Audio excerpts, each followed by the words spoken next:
தனிப்பட்ட முறையில் எங்களுக்கும் அவங்களுக்கும் எந்த பிரச்சனையும் கிடையாதுங்க. எந்த வாய்க்கா வரப்பு தகராறுலாம் எதுவுமே கிடையாதுங்க. அப்படியே இருந்தாலும் அது நம்ம கண்டுக்கவே போறது இல்லைங்க. தனிப்பட்ட முறையில் அவங்களுக்கு வேணா நம்ம மேல வன்மத்தோட இருக்கலாங்க. ஆனா நாமெல்லாம் அப்படி கிடையவே கிடையாதுங்க.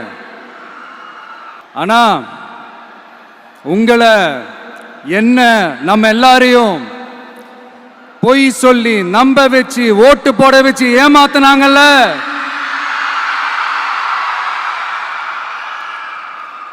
அப்படி ஏமாத்தி ஆட்சிக்கு வந்து நல்லது செய்யற மாதிரி நடிக்கிறாங்கல்ல, நாடகம் ஆடுறாங்கல்ல, அவங்கள எப்படி நம்ம கேள்வி கேட்காம இருக்க முடியும்? அதனால அவங்கள நம்ம கேள்வி கேட்காம விட போறதே இல்லை.